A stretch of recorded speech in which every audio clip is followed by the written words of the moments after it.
1 in 5 people will suffer from cancer in their lifetime. Many will not survive it.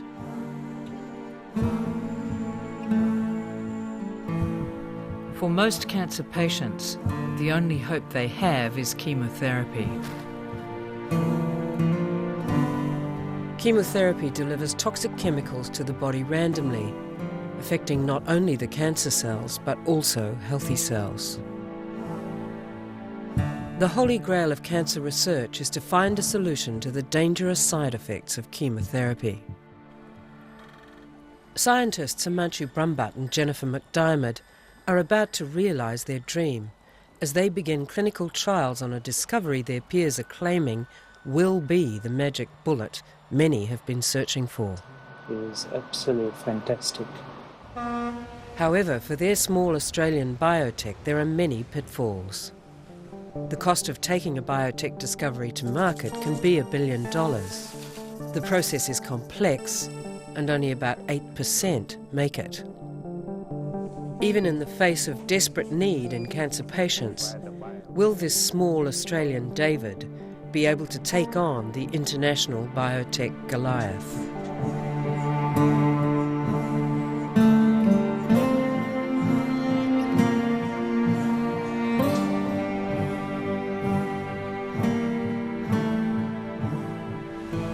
"20 years ago, these two molecular biologists met at night for weeks on end to discuss ideas. So target to a cancer cell.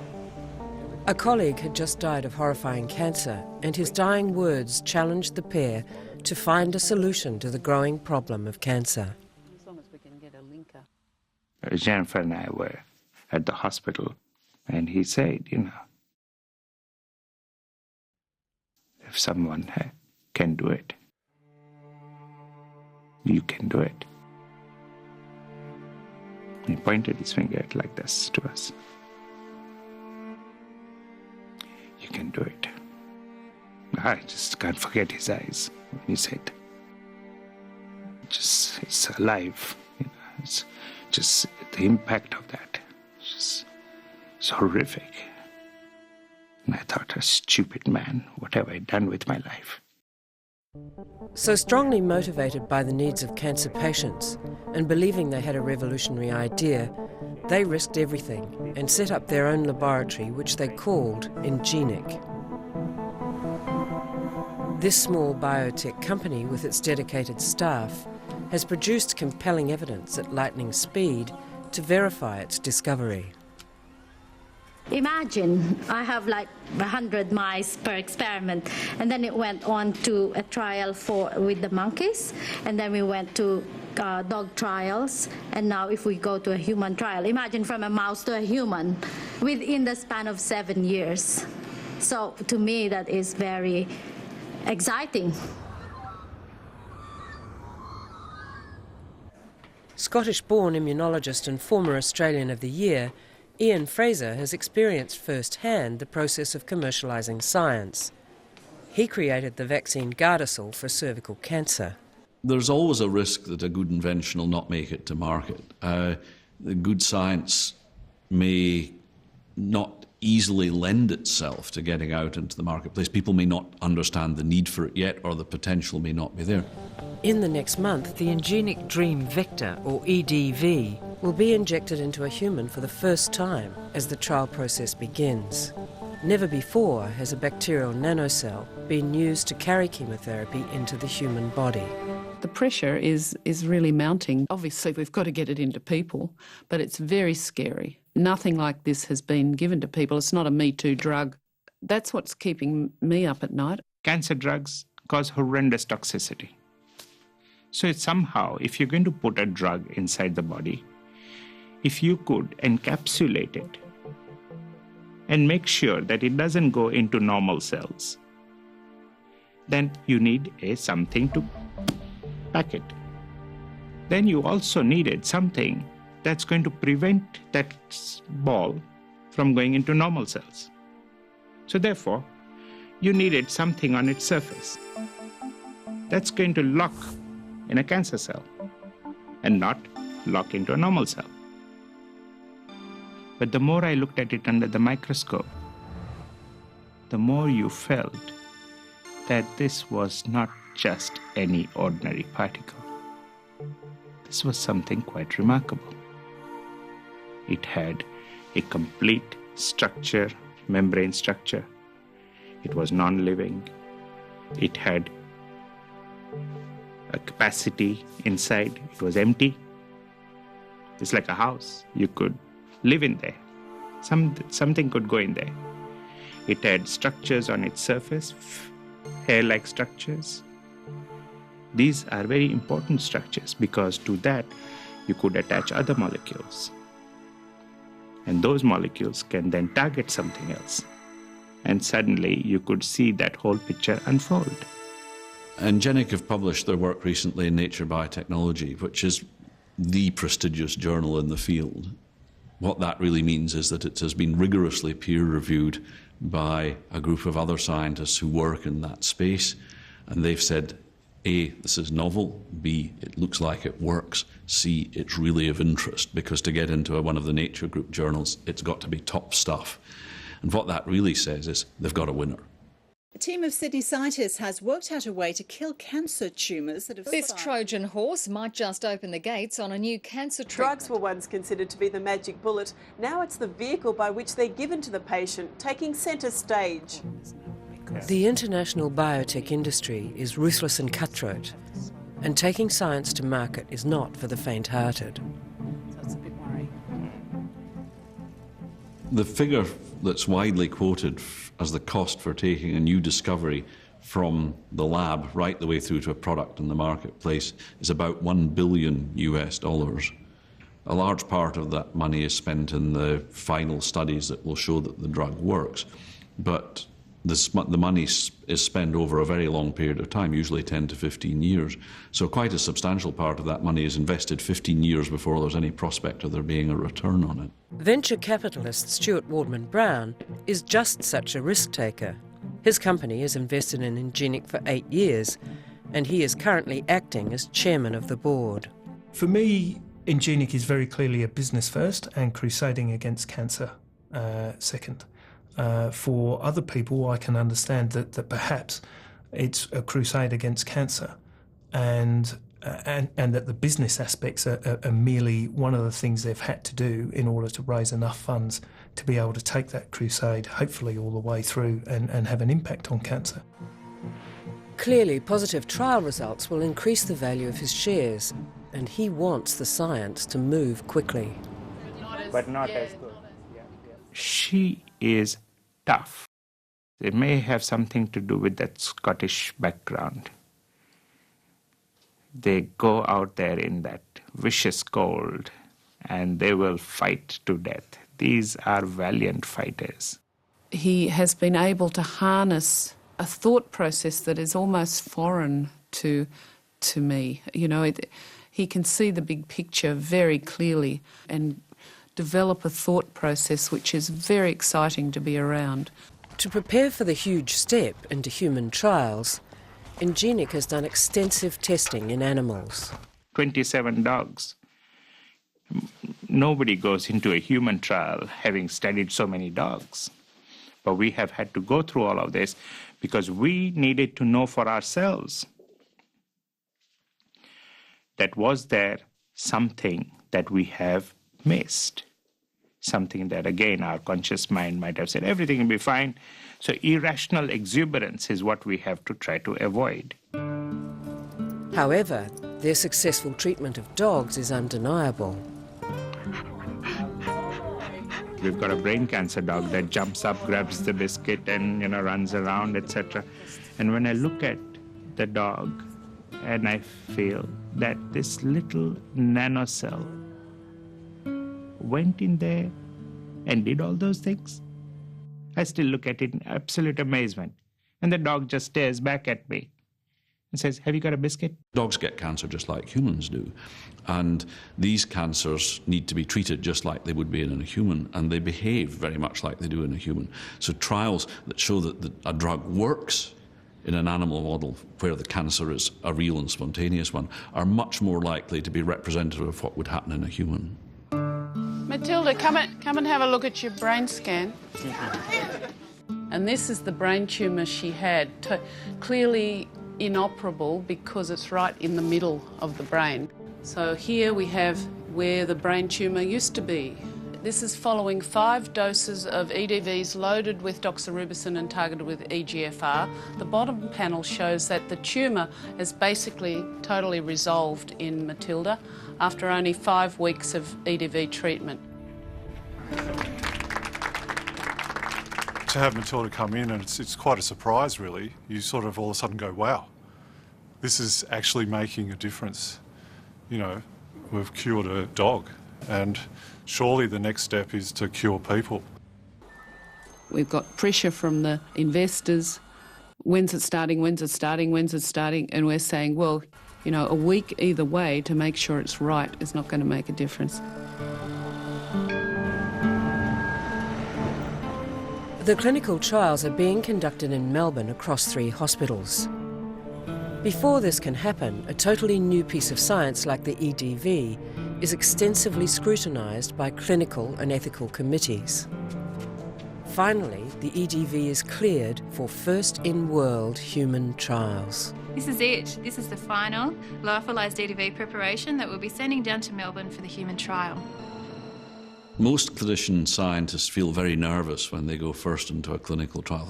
It's called first into humans, because you just don't know what's going to happen. You've done all the right homework, you've done everything you possibly can to make sure the product's safe.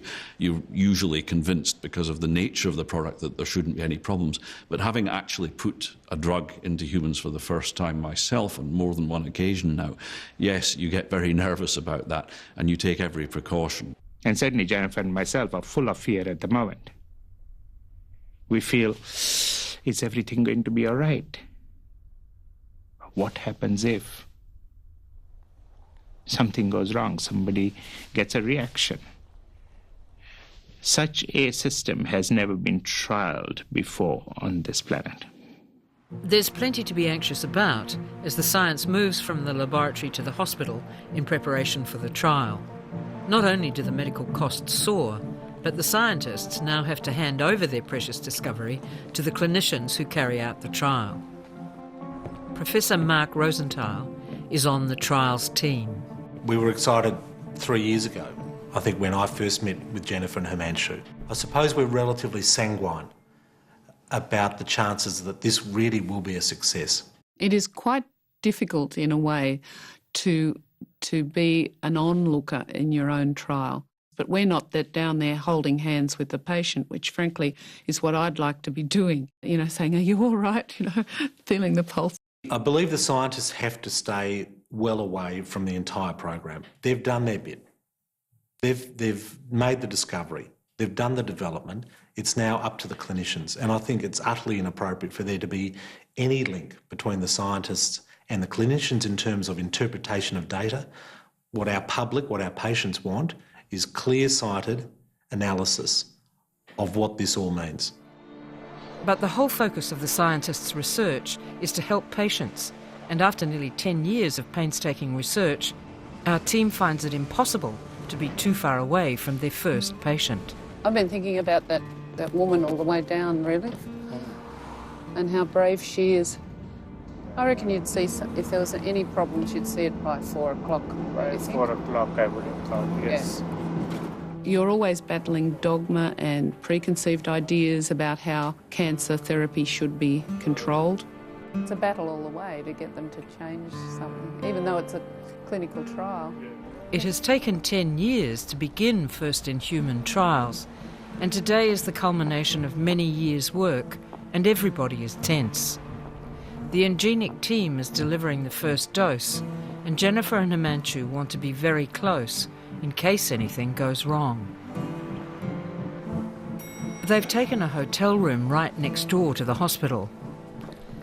They're hopeful the clinicians might relent and give them access to, or at least information about, the patient. For now, there is nothing left to do but wait. It's been the longest 5 hours of my life.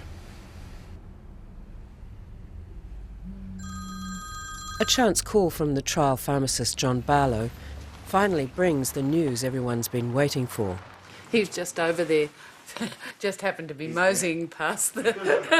how convenient. Picking up something for another trial, he said, yes, right. But he had a long chat with her. Oh, yeah, nice. She's a very charming woman who's very chuffed at being the first person on the trial. And she said she didn't feel a thing, still doesn't feel a thing, nothing's happening. She's just laying around reading, waiting to go home. By the end of the day, it's time to get back to Sydney. The team knows the beginning of the trial has been a success, and the first patient has received EDVs without any side effects. Something really big has begun in Melbourne.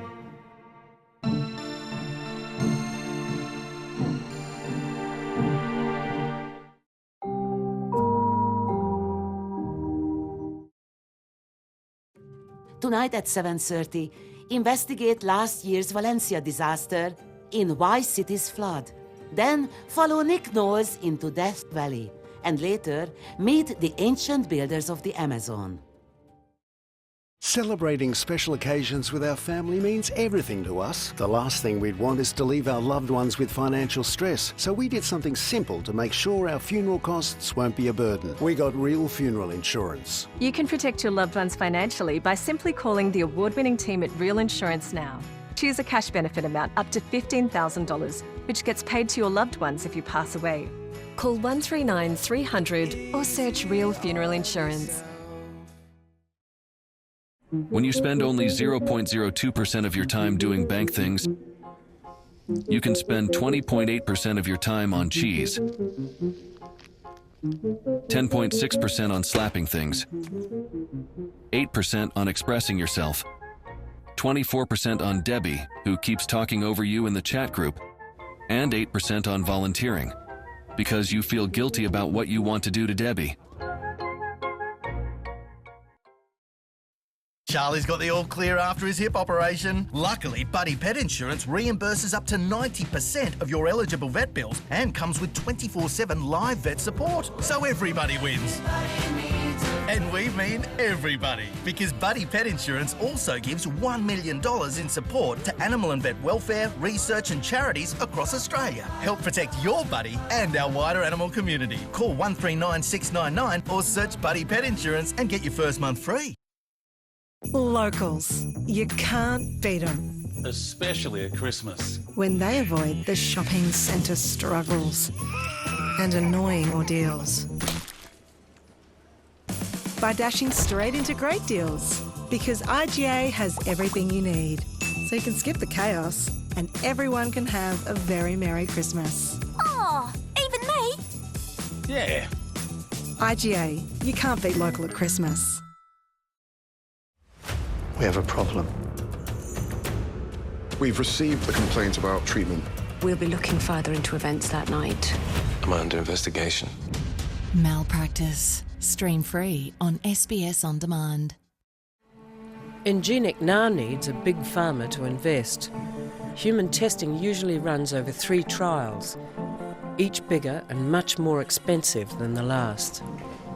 But even though they are now testing successfully in animals and humans, in order to attract a big pharma, they will have to take a backward step and produce a test tube result. What sort of cells? In the pharmaceutical industry, this is the conventional way to prove that the science is robust. Yeah, can I have a look at cells only? Yeah, that's cells only now. And these are lung cancer, nasty cells. I'd wake up sometimes early in the morning and I could imagine what I would like to see under that microscope. Oh. These are the HCT cells, is that right? Okay. Every cell specifically being hit, and I could always imagine there's going to be all these dots. But failure after failure after failure in experimentation. For 5 months we failed.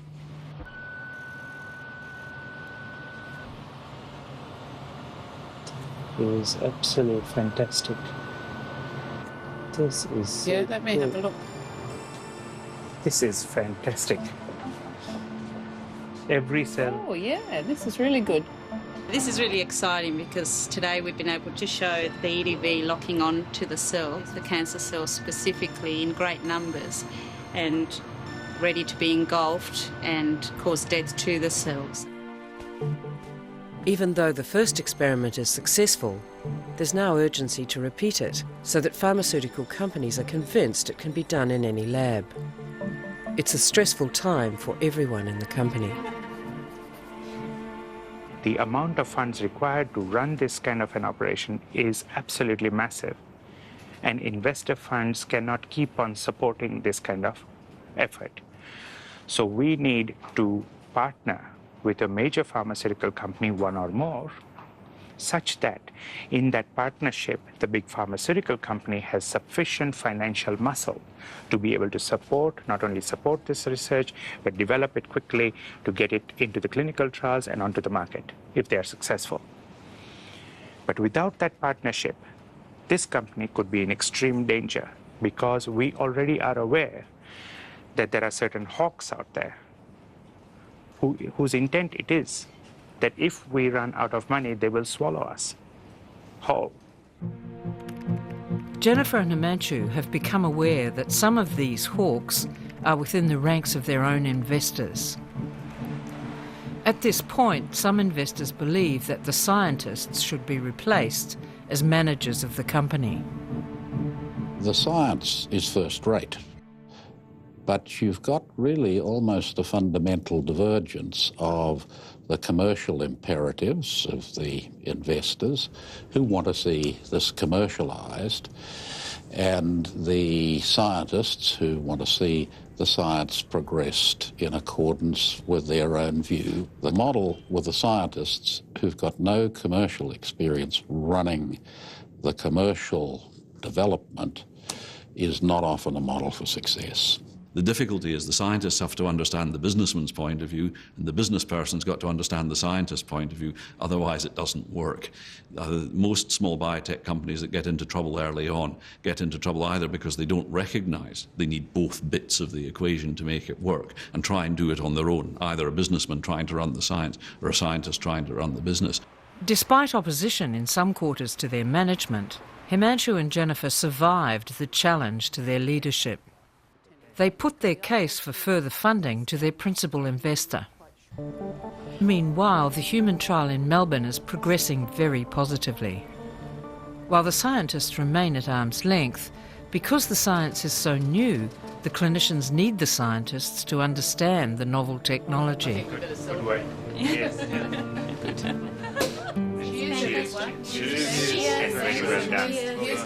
Cheers.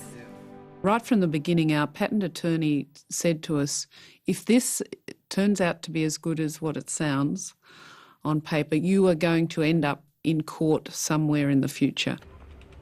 As a consequence of the Nature Biotech article, it becomes obvious that an American copycatter is trying to register an aggressive patent. Himanshu has to counter its claims. The whole business of patenting itself is a very complex one, and getting it right and protecting things will take away a lot of energy from getting on with new science, because you've got to get the wording right. That's what patent attorneys are there to do. But you've also got to make sure that you've thought through all the possibilities. Supposing somebody did it slightly differently, would they be able to get round your patent and leave you in a situation where you had a patent but it wasn't actually protecting the thing that you needed to protect? So I think there's a whole industry growing up around the idea of how can we make money out of patents rather than how can we make money out of products. When you're dealing with situations where people are dying and there are these sorts of scavengers of society sitting out there smelling money, and they go after you on fraudulent grounds, it makes your blood curdle. After a long night of answering challenges from patent office examiners, Himanshu still can't get back into the lab. God knows who makes these people as examiners in these patent offices, and they can virtually destroy your entire company because on false grounds they keep on arguing with you. They keep on arguing and say that no, this is all obvious, you don't have an invention. And they always think everything is invented in the United States. Nobody else has invented anything. It is how can I stop you from getting there? strangely, such people never seem to get cancer. In the heat of this copycatting threat, the need to keep proving the science takes on an urgency and keeps everybody working around the clock. What we're seeing here is the EDVs still on the outside, but as they take up the EDVs, the cells aren't able to keep doubling, so eventually they'll die, which is exactly what we're after. Let's leave it till morning. In the worst case, we'll see cell death. We'll see cell death, yeah. Yeah, if we see cell death, we'll all be happy. Okay. There are so many emails that have come in about children dying from brain cancer. And you think, there is no room for resting until we get this out there for such people. Chairman Wardman Brown arrives for a board meeting in time to see the overnight results. Look at this one. Even the uninitiated, no offence, Stuart, can see that... I qualify perfectly for that. Can see that there's a big difference. Yeah. That is fantastic. Yeah. Well done. Yeah, they sure are dead. Thank God for that.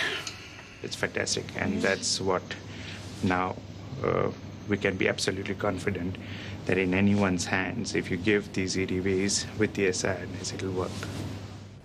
The differences between scientific and financial concerns are set to divide the board. Tensions are mounting again over who should run the company. Unless we get proactive. Jesus Christ. Come on, get proactive. Pretty proactive. Yeah, this company shouldn't fail. That's just stupid. So if we can find a way of it not failing... We obviously need a solution by the end of the month.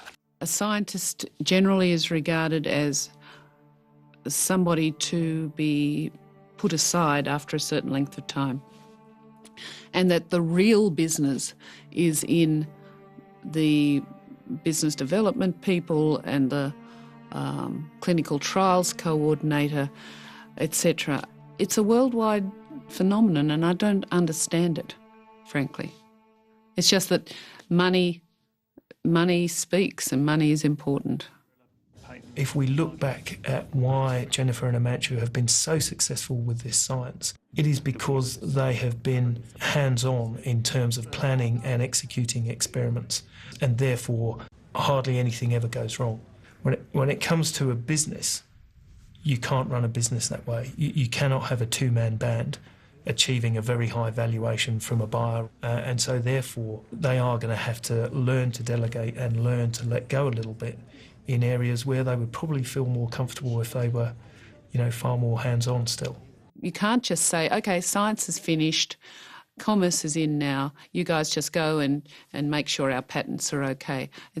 It's not going to work. Would we lose freedom to operate?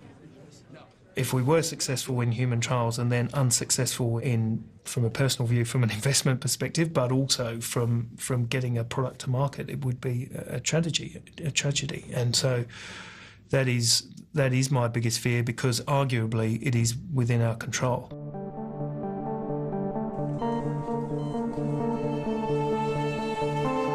We have dosed 8 people, I think, with over 70 doses. And we've shown that a biological like this, derived from bacteria, is not going to cause any ill effects in people at the levels we're dosing. And probably at therapeutic levels, it's going to be safer than any chemotherapeutic that people get now. Whilst the downside of publishing leaves one vulnerable to copycatting, the upside for Jennifer and Himanshu has been the arrival of a nuclear scientist, Professor Dale Bailey. He read of their work in Nature Biotechnology and believed that he had an imaging process that could follow the EDV's passage through the body and into the brain. Here it comes. 15 seconds. Today, the team of nuclear scientists and vets are combining with the Ingenic team in a world-first experiment to prove the EDV can target a tumour in the brain. Images we're looking at on the screen here are the first dog that we've studied with this technique. And what we're trying to do is to see where the mini cells are actually going in the body. And so you can see in this combined image that we've got the tumour seen in the MRI scan, but that's exactly where the mini cells are targeting. So when this signal you can see here stands out at you and you suddenly see that you've actually got the mini cells in the target, it's a very exciting time. The EDV has done the impossible and clearly entered the brain tumour. The results are staggering in many ways, but they are also what we expected to see because of the strengths of the Ingenic delivery vehicle.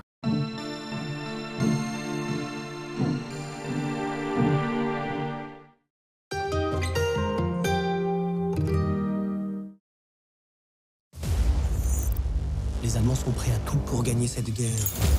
Vous rejoindrez notre unité d'élite. Bienvenue chez les Sentinelles. The Sentinels. Stream free on SBS On Demand. The Doorbuster sale at Doors Plus for 4 days only. Save up to 50% this weekend. And we can fit, paint, stain and deliver. Visit a showroom for a free measure and quote at the 4-day Doorbuster sale ends Monday. Doors Plus. No fuss. You probably won't believe it, but your local car park could be home to a child sleeping in a car with their family. It's gut-wrenching. You know what else is hard to believe? That we can continue to let children be homeless. There's a mum and daughter that I know. They go back to a tent at night. They can't lock the door. And in that public bathroom, look out for the family trying to wash their clothes in a sink. It's hard to believe. Will you do something for the 28,000 children who are homeless in Australia? Your help starts with just $1. Please search Mission Australia or scan the code to donate right now. Your gift can be the start of security and a safe home for a child. It starts with just $1. It ends when every child in Australia has a safe home. The Doorbuster sale at Doors Plus for 4 days only. Save up to 50% this weekend. And we can fit, paint, stain and deliver. Visit a showroom for a free measure and quote at the 4-day Doorbuster sale ends Monday. Doors Plus. No fuss. I'm sorry, but I can't lie to you. Not anymore. I have to tell you the truth. Reckless starts Wednesday, 8:30 on SBS and NITV. Armed with successful trial results and a breakthrough brain experiment, the scientists now change gear to continue the pursuit of a pharmaceutical partner in America. Taxi!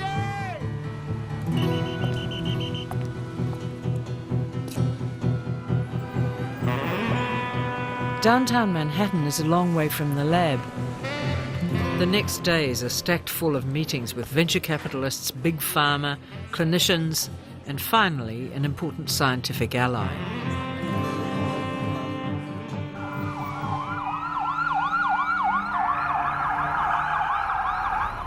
In another world on Long Island, Bruce Stillman is president of Cold Spring Harbor, one of the most prestigious laboratories in the world. I went over, this was soon after the company started, and talked to Jennifer Machu, and they explained some of their ideas. And I was very excited about the whole concept of what they were trying to do and particularly the novelty of it. As co-author of Ingenic's publications in biotechnology, Stillman is very aware of scientific competition and its implications. Science moves very rapidly and a competing technology could come along overnight. And there's no guarantee that this will actually end up being an approved clinical product, even at this stage. You do clinical trials in very advanced cancer patients, and to try a new drug technology in patients that have effectively failed all current cancer treatments is not a good way to test whether your drug's going to work. But then you go and talk to the oncologists and the people treating these patients, and they say, well, you know, we ethically can't not treat them with, quote, the standard of care, even though the standard of care may not work and has been clinically shown not to work. Unfit patients for their clinical trials, threats to their leadership, and the ever-present battle for funding makes commercialising science an uphill battle all the way. That guy yesterday said it, I'm the emperor and you're the gladiators, and I do that or that. Yeah, that's... Oh, okay, good way to start a meeting. Thanks a lot. On Wall Street, Jennifer and Himanshu are joined by Chairman Wardman Brown to pitch to venture capitalists. You have a process here that I don't know that anyone's really thought about, but very clever. Yeah. Yes. So the expectation is that this could be for the current investors, the final round of investing?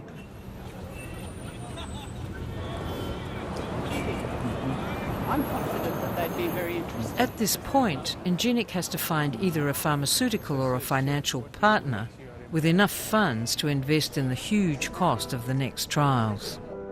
In the biotech industry, even though big advances have been made in China and India, all roads still lead to America. Tomorrow, Stuart is off to pursue venture capitalists in San Francisco, while Jennifer and Himanshu fly to Indianapolis to meet with a leading pharmaceutical company. Eli Lilly's Chief Medical Officer, Tim Garnett, plays a critical role in selecting partnerships for the company. I think one of the challenges that face the industry at the moment is that drug development is taking longer, it's costing more money, and the threshold for getting drugs approved is getting higher and higher. I think increasingly big pharma companies are looking to small biotech as partners in the drug development process.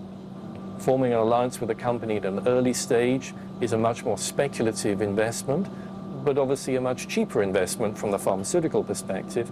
Once a drug is in phase 3, there's a pretty high chance that it's going to be successful and that it's going to get approved. So licensing a drug from a partner at that stage of development can be a tremendously expensive undertaking. And of course, once a drug has already got approval by a regulatory authority, then we're talking about deals that can be hundreds of millions or even billions of dollars. With such money at stake for pharmaceutical companies, secrecy is paramount, and the scientists meet behind closed doors. That was really, really good. I reckon that's one of the best sessions we've had. Yeah. Don't you? I think it was fantastic. And it's, I think it's because we're into humans, but also they talk about unmet needs. They've got a whole bunch of things happening that they need resolution to. The next stop for Jennifer and Himanshu is Washington to meet with their patent attorney, Stephen Bent. They're preparing for a meeting with the FDA. Run it right through again. I mean, to some extent, it's a race to the patent office, I suppose. Many patent systems in the world are, in fact, first-to-file systems, meaning that the person who gets the application that's effective, a good application on file, will be the patentee. The American Federal Drug Authority is one of the most rigorous drug regulators in the world. Jennifer and Himanshu have been answering their examiners for many months. I came to like them very much because they had a certain integrity, I guess. They were by far more concerned about the humanitarian aspect of it because they wanted to get this technology up and running so they could save lives. So they were brilliant people with good souls, and that's not all that common in my business. Today is their first opportunity to meet the examiner face-to-face. Without FDA approval, the EDV cannot proceed. When they go to a pharmaceutical presentation and are able to speak about what they know best, which is the science and the potential of this technology, there's nobody any better than they. That's why the people who are often the best determinants of what will actually work are the people who came up with the invention. They know their own science better than anybody else. They will be the best salesperson for it. After a positive initial meeting with the FDA, Jennifer and Himanshu now focus on a potential clinical trial in Baltimore. Johns Hopkins is arguably one of the best trial venues in the world, and their association with Ingenic will impress both US farmers and the FDA. Long-distance discussions have already begun about the possibility of a brain trial using the EDVs. We have a very large neuro-oncology center here, and all we do are brain tumors. In a year, we do between 800 and 900 craniotomies, so brain tumor operations for tumors, and that's all comers. The system is set up so that we treat a very large number of patients with brain tumors, and as a consequence to that, it's relatively straightforward for us to test therapeutics in a very systematic and rigorous scientific fashion to figure out if they're beneficial for patient care. This is the first time we are actually able to do live imaging in such a large animal to detect mini cells in the tumor tissue. The potential of actually delivering radioactivity to a brain tumour, not to anywhere else, but is there with this. Now you can see where the blood-brain barrier is intact. Yes. There's no sign of mini cells at all. The white mass is where the tumour is, and right in the middle of it you can see the mini cells light up. Neurosurgeon Gary Galea is keen to introduce the Hopkins superstars, leading brain authority Henry Brem and the trial supremo Skip Grossman. In 1984, when I came to Hopkins, there was a 20-year period of no drug being approved by and it's a generation, it's a lifetime, that the FDA had not approved anything. Now, when you speak to the FDA, it's because nothing was presented to them in a fashion that they could approve it, because there was no data that met the criterion. We have a 15 different brain tumor centers around the country that are all on board for us doing phase 1, phase 2 trials. We've opened over 60 trials. The realization that we can actually move forward in a clinical trial arena is very, very exciting for me. I think their technology is very novel, is scientifically very solid, and I think has a very high chance of working. Our view was that it would be a focused group here at Hopkins. When I see a patient in the office and I know that I have to have a discussion with them that despite maximal therapy at this point in time with surgery and chemotherapy and radiation therapy, that the median survival is just over a year for them, I think the opportunity to actually test something that may change that for future generations is very stimulating for me, and I look forward to this collaboration. Every meeting has been successful from our point of view. There is nothing that beats face-to-face communication. And Johns Hopkins meeting was spectacular. I think we learnt a lot as well. The Johns Hopkins team is clearly interested in trialling the EDV for the brain. However, Ingenic has to fund the trial at a minimum cost of $5 million, and it can't proceed without regulatory permission from the FDA. As soon as they touch down in Sydney, they meet Stuart to present the results of their trip to the board. Although meetings in America have been positive, no US pharmaceutical company has yet stepped up to the plate. We quite simply cannot start the brain cancer trial without sufficient funds. So we can't start that trial without raising 15 million rather than 5 million. However, with financial stress on all fronts, the board is forced to raise interim funds to keep the company afloat.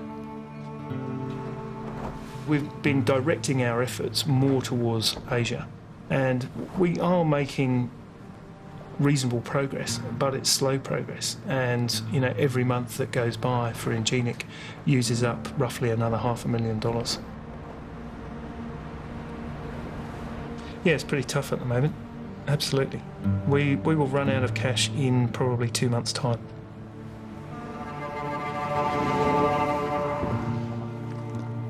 What we as a board then have to do is to really focus the resources on what we must achieve in the next 9 months to give ourselves the best possible chance of getting a partner across the line.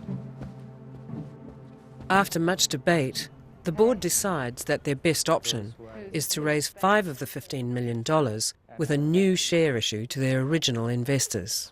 In blue are people who like us. So far I've only found 2.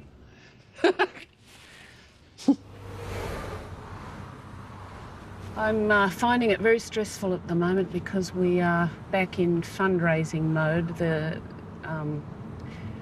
deals that we're working on, as usual, won't overlap when we run out of money. So we've got to find some funds, at least for the interim period. Emotionally, it is very draining because we don't have the resources. We're just about 30 people. And we're constantly being asked, why haven't you commercialized everything? Why haven't you made your $1 billion? What $1 billion? There's nothing really that we ever disagree on as far as strategy or way to proceed or who to talk to. right now we'd talk to Attila the Hun if he came in with some money, so... In the middle of all this, Stephen Bent, the company's patent attorney, arrives from the US with another set of concerns. Everything is converging on a point. Nobody's pulling in one direction. And for a small Australian company to have to pull that weight is asking an awful lot. That's why I'm trying to tell you that what's happening right now with Ingenic is absolutely critical, because it's at this point where IP stuff and regulatory stuff goes, the wheels come off in many companies and they go belly up. If we were to lose the umbrella patent argument, would we lose freedom to operate in the US? No. You're not doing anything that would infringe those claims. Are there places where you can make errors? Yeah, just about every place, actually. And that's part of the problem and part of the challenge, that they have to really make all the decisions correctly, because, unfortunately, at this point in the game, wrong decisions could be fatal. You're working with the right group. You're getting federal support so that you're not taking on that that risk in toto. These are the things that can make or break a company.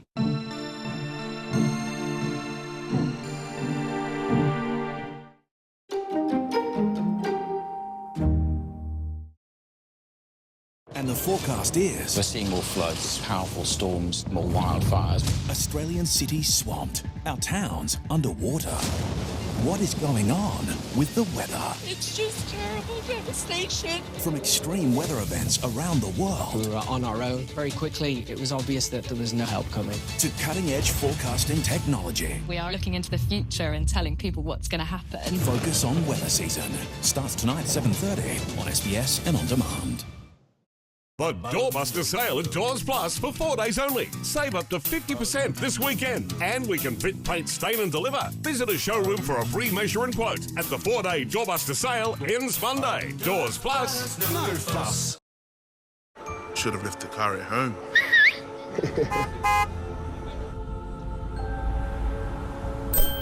See, my friends, RBT means you need a plan B. The Doorbuster sale at Doors Plus for 4 days only. Save up to 50% this weekend. And we can fit, paint, stain and deliver. Visit a showroom for a free measure and quote at the 4-day Doorbuster sale ends Monday. Doors Plus. No fuss. At Coles, get set for roast lamb lunches and lamb sangers the next day. Right now, Coles 100% Aussie lamb leg is just $14 a kilo. Save $3. It's entertaining season at Coles. For Himanshu and Jennifer, I think one of the things that has come home to them is that their science, which is top-notch, will not serve. It is not enough. It's not even half enough. The old saw, if you build a better mousetrap, the world will come to you. That's all baloney. That's not true. You don't need great science to succeed. You do need great management to succeed. You cannot make it without it. One will not carry the other. Stephen Bent leaves 2 days later, wondering if his cautions have been heard. Unfortunately, there are other worries as well. The fundraising from the original investors has only brought in $3 of the $5 million they need for the Hopkins trial. It's only at the last minute their major investor, Champ Ventures, comes to the rescue. And partly that's what I'm thinking. If we can catch up and say, we're in for two, we now need to wrap up this part of the round, because then we're going to go quiet for a while. It does take a weight off our shoulders. So it gives us a time to potentially bring in a pharma deal. And then hopefully after that we won't have to do any further fundraising. With $5 million in the bank, Jennifer and Himanshu return to the US to search for the additional funds they will need to start the brain trial. New York proves to be anything but bright lights. Biotech investment has completely stalled. A bleak economic forecast means Ingenic's potential deal partners have been unable to raise their own funds. Yes, it does take a long time to get something up and running. Although Jennifer and Himanshu work day and night, it seems night has fallen on US investment, particularly for offshore companies. In this market, only 0.4% of companies like Engenic are making it to market, and many scientific innovations are being lost. Meanwhile, the World Health Organization confirms that cancer is the world's leading cause of death and predicts 22 million deaths to cancer between 2012 and 2030. This silent pandemic is set to overwhelm public health systems. Back at home base after an unsuccessful fundraising trip, Himanshu's health buckles, and he's ordered to take 2 weeks complete rest.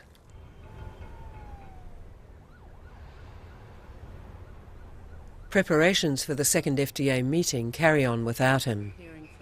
How's Himanshu doing? Yeah, he's good, thanks. He's coming good, feeling better. Do you think it's important to have Johns Hopkins represented there? Yes. The FDA are the gods of all things medicinal in the US, and you have to run the gauntlet there to put anything into a human. Days later, Jennifer is back on a plane to the FDA meeting in Washington, with board member Bob Graham standing in for Himanshu. By the time they return, Himanshu is back on deck and anxiously awaits their report. You can't have much better endorsement of what we're doing. Everyone we went to could see this technology had enormous power, and that we've already crossed the hurdles to show that it is a therapeutically feasible technology in humans. If we can show any hint of efficacy, whether that's target engagement or real efficacy, I think we're really home and hosed.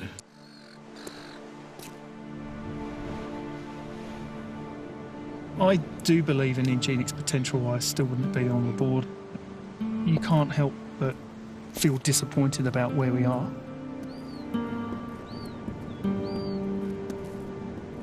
Clearly the expectation was that we would be further ahead in terms of commercial success.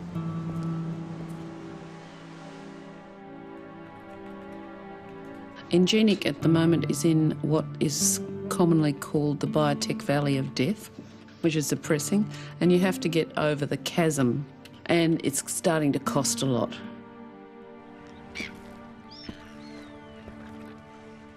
There is an intensifying funding crisis, and critics are gathering. There are a couple of ways to go. One is actually to seek to sell the company or to sell the IP to somebody pretty quickly to get it out there.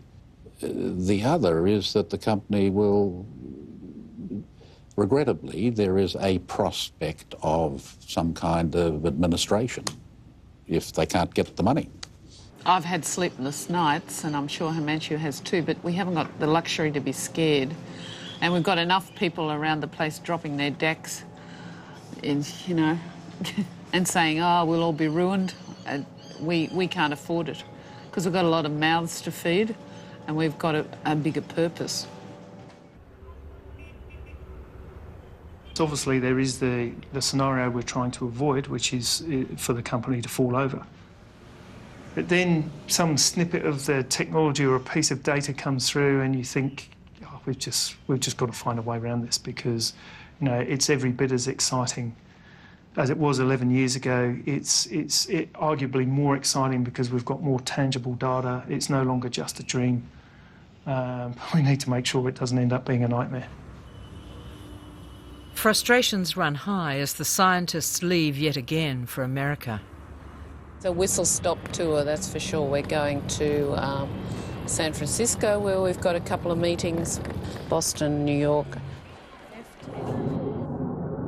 This US trip finally yields a big fish. I couldn't help being attracted to Engenic when I met Jennifer and Himanshu.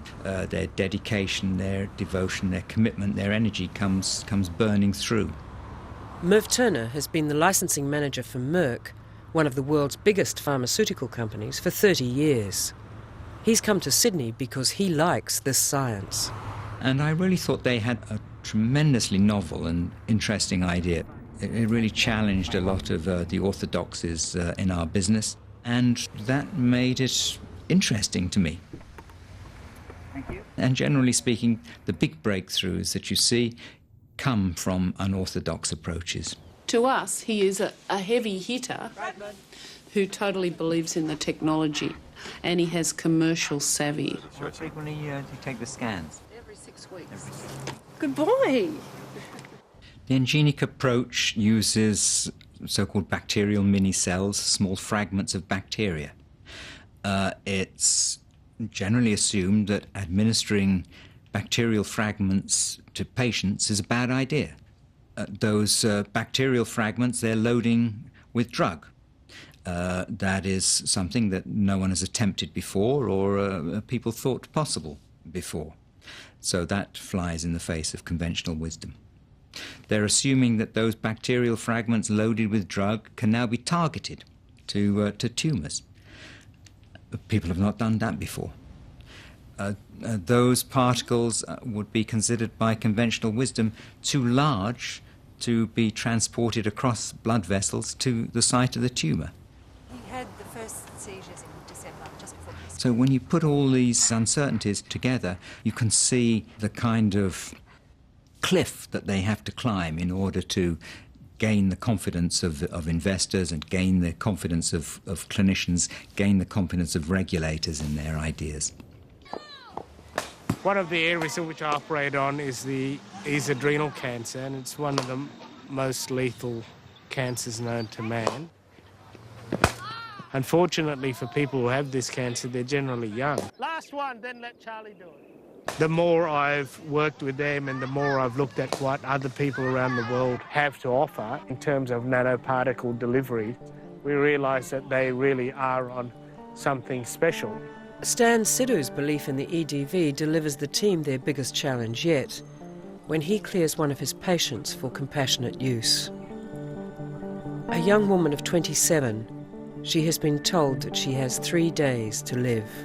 We're hand making every single dose because no one's ever done this sort of thing before.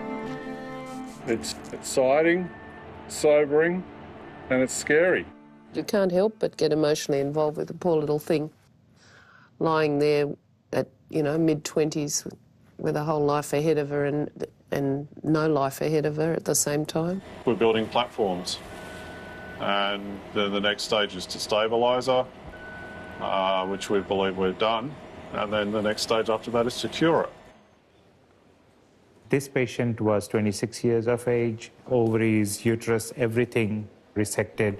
It was a pretty horrific situation. Himanshu meets with Ian Fraser to discuss these remarkable results.